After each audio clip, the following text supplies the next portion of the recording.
What's going on, everybody? I figured we would sit down for a second, you and I here together, and briefly talk about Mexico's friendlies against Switzerland and Turkey, because I feel like I need to make a video about this, and it's already midnight, and I'm like, if I don't film this now, I'm never going to be able to talk about it. So I just have a couple bullet points that we're going to go over. This can be super high level. You guys let me know how you feel about these friendlies down below in the comments, and if you're new to the channel and you like videos about the Mexican national team in English, make sure you subscribe because we got the Gold Cup kicking off in literally 48 hours. And I got to go live for that for our game against the Dominican Republic and all the other Mexico games, God willing, up until the final, where I hope we are repeat champions. You're just going to have to wait and see. Make sure you subscribe and smash the like button too because the YouTube algorithm really likes that. Where do I want to start here? Your boy just got out the shower, so I'm completely discombobulated. I'm going to start with my stronger statement, and you guys definitely push back, because I know some people won't agree with this, and I think that's fine. That's the beauty of having a YouTube channel and a YouTube community, is I can have an opinion, and you guys can either say, bro, you were spitting facts, or you can say, yeah, Unk has lost his mind, even though I'm not Unk, but you guys keep calling me that, so, you know, I guess it's starting to grow on me. Anyways, I think Mexico was better in the Switzerland game than the Turkey game. And I think the main reason for that is in Turkey specifically, I feel like for about 45 minutes of the game, we were easily the second best team. And it was mainly the first half. There were parts of the second half where Turkey really started going for it. Again, they kind of took their foot off from maybe minute 45 to 70. I feel like that was Mexico. That was our best period of the match. But in the first 45 minutes, if Turkey didn't show up like some stormtroopers from Star Wars, then I think we would have gotten put to bed early. Similar to like how the United States got cooked. And I'm going to talk about that briefly. Cooked by Switzerland. And, you know, they're down 3-0 at 20 minutes in. I don't think Mexico should have been down 3-0. But I think the fact that Turkey didn't have a goal in the first 30 minutes. Like, I was watching the game late. And I was thinking like, oh, this is going to be ugly. Right? You guys had already known what had happened. I recorded the match because I went to go see Colombia, Argentina in person, so I couldn't watch our game. That's why I didn't do a live stream for it. By the way, that game was freezing cold, and I had to sit on the stairs. That's an episode and a story for the next live stream. But yeah, I was thinking, oh man, Turkey looked like they're coming out. They're playing most of their better players. Yeah, they're missing Çalhanoğlu. There's a couple stars missing, but we're also starting Sepulveda up top, right? So like, I don't think that's really an excuse that any Turks can use for the game. And I thought they bodied us, but they weren't able to score. And I think there's one stat in particular that kind of embodies Turkey as a national team. And this is what I was talking about in the preview, where I was like, they can be really hot and cold. I felt like we were going to win one of these games. I thought we were going to win and walk away with 3 points. I just thought it was going to be against Switzerland. And honestly, you could argue that it should happen in Switzerland because they score an offside goal and that kind of puts them up in the lead and kind of changes the whole flow of the game. And I think there's VAR, that one Swiss goal gets chalked off.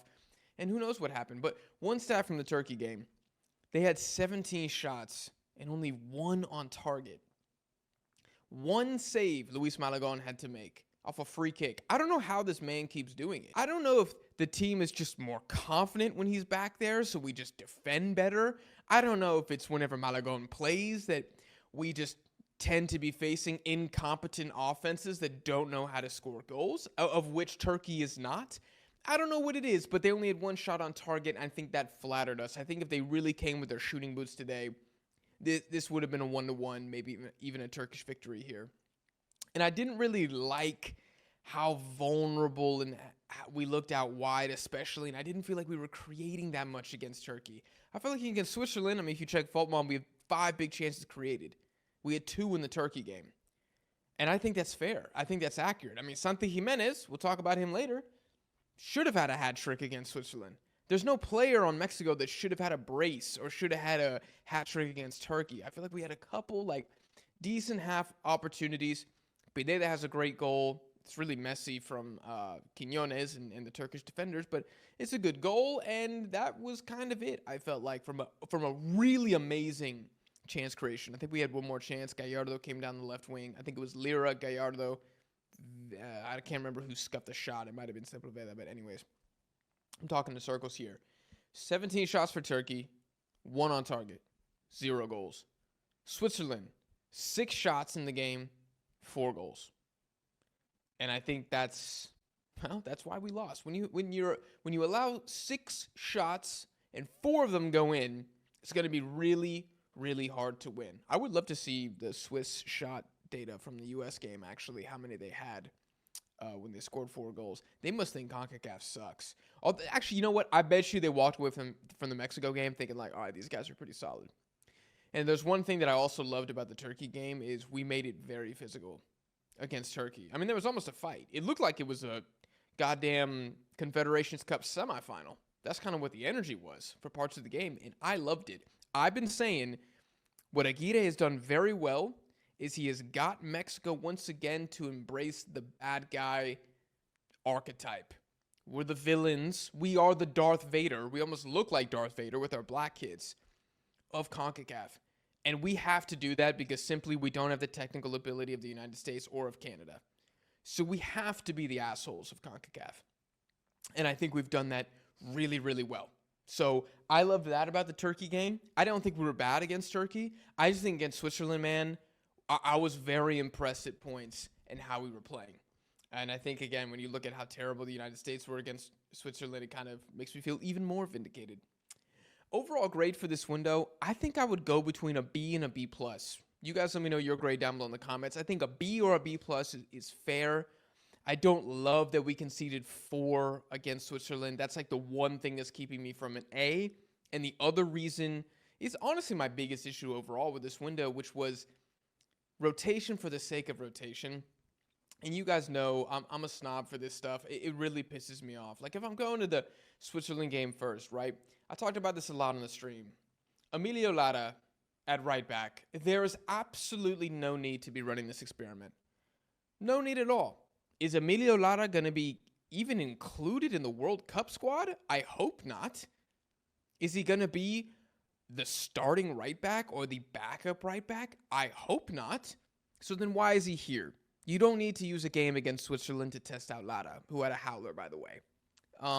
What's another kind of substitution for the sake of it? Rangel at goalkeeper. Look, some people were saying that he had a good game. I think that's crazy. I mean, good. There's no way good can be the adjective you decide to use. If you want to say he was mid, that's like as flattering as I can get. I think he was directly responsible for 2 goals. And I think every time we seem to play a good team, you know, he ate 4 against Uruguay, and now he ate 4 against Switzerland. Why is Malagon not playing, man? Everybody knows Malagon's the starter. So give it to Malagon. Give Malagon 2 games against Switzerland and Turkey, see what he can do. Honestly, if Malagon starts, I don't know if we lose. I think we probably draw 2-2. I think that's probably what happens. Maybe we even win if Santi Jimenez can shoot. I didn't understand that. One thing I didn't understand that ended up actually working in our favor was Mateo Chavez. I could talk about the positives really quick. Mateo Chavez is the first one I want to say at the left back position. I think that he's playing himself into contention here because we really don't have a locked-in left back. We kind of have 4 like average options with guys who are moderately better than the next guy at some stuff. Gallardo, Arteaga, Angulo, who I just detest, and Chavez. And as far as I'm concerned, Chavez has to be in front of Angulo in the depth chart. Is he in front of Arteaga? Dude, I just have never, ever been sold by Arteaga. He's not going to be at the Gold Cup anyway, so I would love to see Mateo Chavez start at least 1 game in the group stage. And then Gallardo, I will actually say going forward, I thought he was good against Turkey. He created 2 very, very good chances. His one-on-one defending is always but Mateo Chavez also isn't exactly a lockdown guy, and neither is Arteaga, and neither is Angulo. We don't have any lockdown fullbacks. Like, not a single one in the roster. It's really concerning. And another big positive is Marcel Ruiz finally plays. And he finally gets damn near 90 minutes against Turkey. And I thought he was really good, man. I thought he looked really composed. A bit quiet to start the game, but Mexico overall were a bit quiet. But he did a good job of just controlling the tempo. It's good to have that calm presence in the midfield again. And I just kept thinking when I was watching the replay, why is this guy just now getting a chance? And then my immediate thought after that was, oh my God, I hope and better see him play at the Gold Cup. Because if he gets like 30 minutes, if he gets the If he gets the Julian Araujo treatment at the 2023 Gold Cup, I'll be pissed. He needs to start. He needs to start. If you're going to start him against Turkey, you can start him against Suriname. And I think we would need him against Suriname and against Costa Rica. I think he'd be fantastic in that sort of what I would anticipate as a very vertical, fast-moving opposition in that game. So I thought it was good.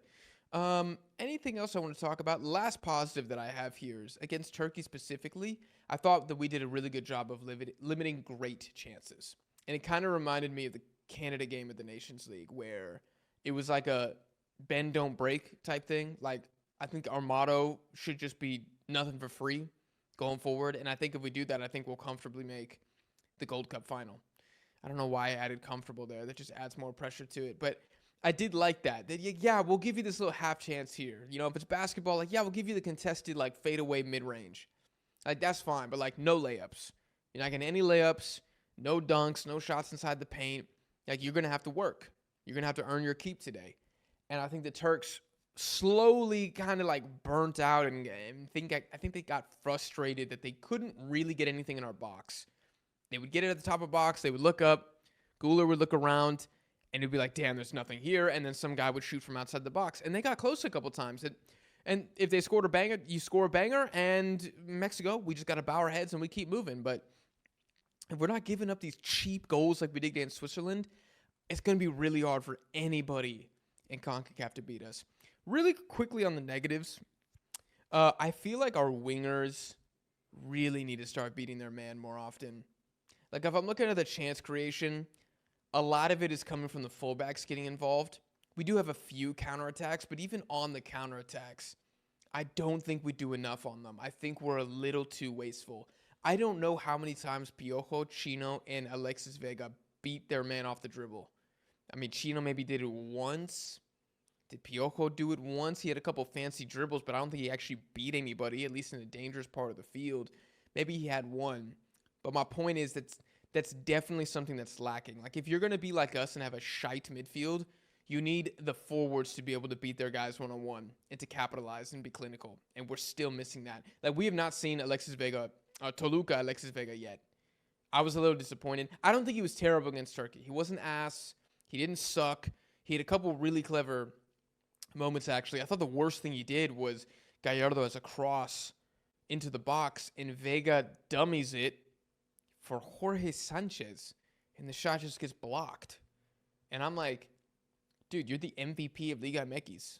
Take the shot, dude. Like, I get it. I respect the selflessness, but take the shot, right? You haven't exactly been killing it for Mexico. You probably need the confidence boost anyways. What else do I want to say here? I could talk about Quinones very quickly. I didn't think he was that good. I thought he was okay. But he wasn't the only one, so I don't want to solo him out. I thought Raul Jimenez was okay in the Switzerland game. Disastrous as a sub against Turkey, man. He was bad. A little bit of a concern there, but I'm not going to lose much sleep about it. Santi Jimenez, he does finally score. Oh, my God. Finally gets on the scoreboard. But he should have had more in this game. So it kind of looks like the winning formula for us going forward is sit back, defend, be crazy physical, and just hope that somebody on Mexico's attack is having a game.